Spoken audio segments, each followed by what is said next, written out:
você está identificando aqui nesse mapa as fronteiras atuais do Brasil, mas você lembra que no período colonial as fronteiras do território aqui da América Portuguesa elas eram bem mais estreitas, né? Você lembra da linha do Tratado de Tordesilhas, que grosso modo separava o território português, o território espanhol, o território português a leste, o território espanhol a oeste, seguindo mais ou menos esse traçado vermelho que eu fiz aqui no mapa.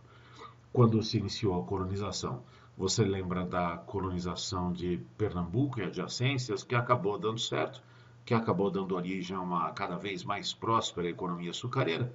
Da mesma forma, a região do Recôncavo Baiano, né, em torno da capital do Brasil, a cidade de Salvador, também é uma região açucareira. E você deve lembrar também daquelas iniciativas colonizadoras de São Vicente, que não deram lá muito certo, né? O início da colonização em São Vicente acabou não seguindo em frente, acabou fracassando. Os habitantes de São Vicente eles foram relegados a um isolamento bastante grande, a um abandono até. Os cronistas da época falam de períodos de meses, até anos, que se passavam sem que um único navio português tocasse o litoral da capitanha de São Vicente.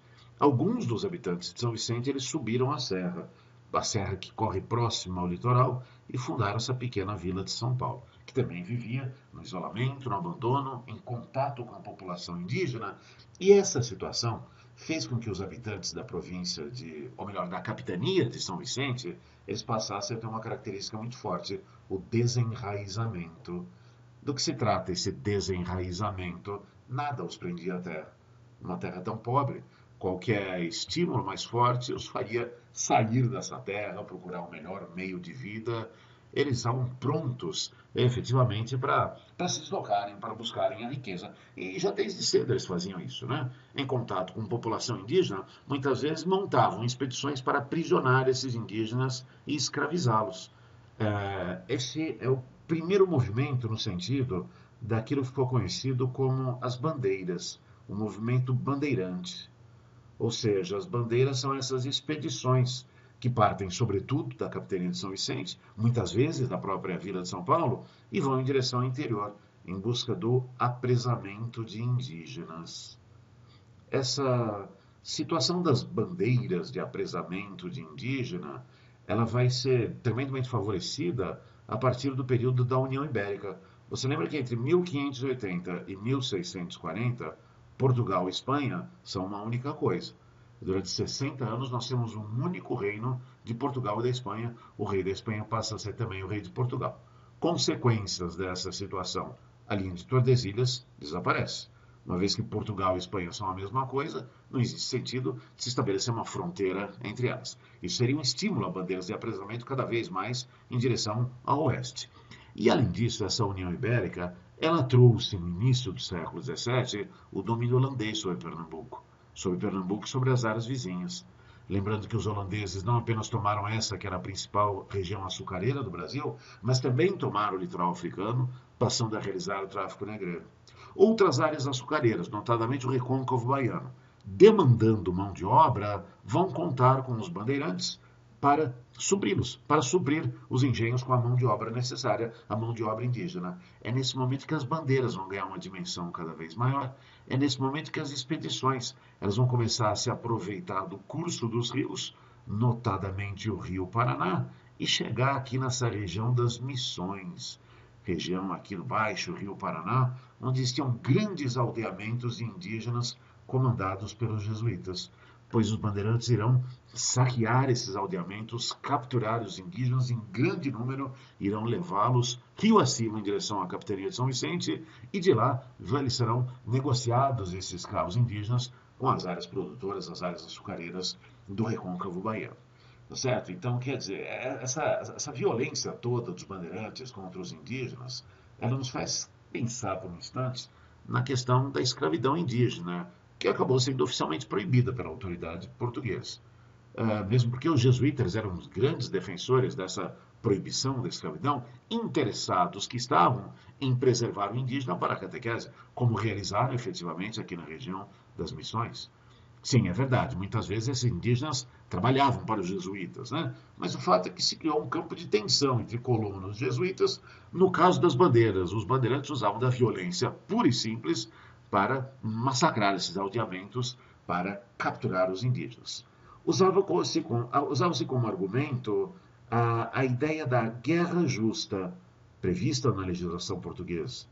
O que era a guerra justa? Era aquela guerra contra o indígena que poderia resultar na escravidão e que se justificava no caso desse indígena não estar pacificado. Um indígena inimigo, violento, enfim, isso acabava sendo utilizado, o conceito de guerra justa acabava sendo utilizado como um simples argumento por esses bandeirantes.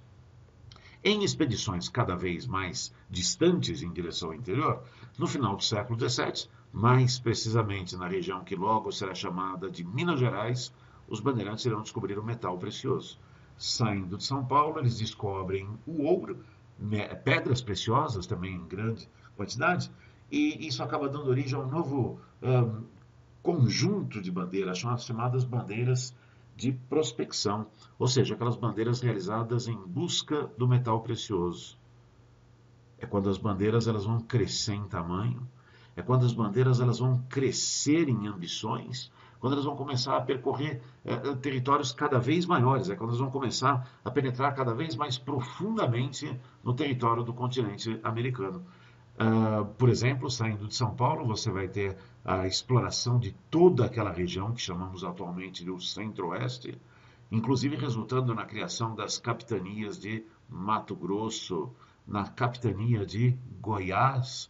Os bandeirantes eles vão acabar chegando até o rio Amazonas, vão fazer navegação pelos afluentes do rio Amazonas, percorrendo um território que já vai mais ou menos conformando aquilo que é a fronteira atual do Brasil.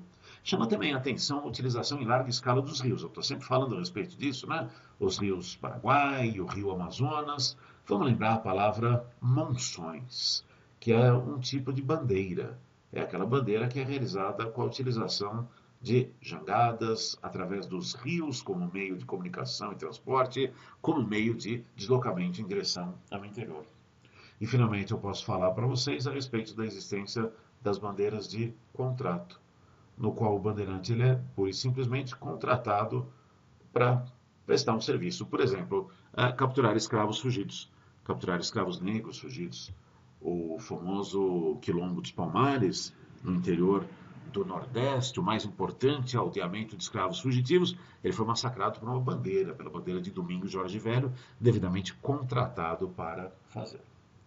Se fôssemos identificar as consequências dessas bandeiras, pensaríamos certamente na expansão territorial, né? Em empurrar a linha de Tordesilhas cada vez mais para o oeste. Observamos que com o final da União Ibérica já não teria mais sentido estabelecer essa linha de Tordesilhas, tal é o deslocamento de portugueses para o oeste, e a própria interiorização da colonização, porque os bandeirantes, notadamente nessa ampla região mineradora, nessa vasta região mineradora, eles foram dando origem a aldeamentos. Muitas vezes esses aldeamentos vão dar origem a cidades, e assim se faz a interiorização da colonização do Brasil.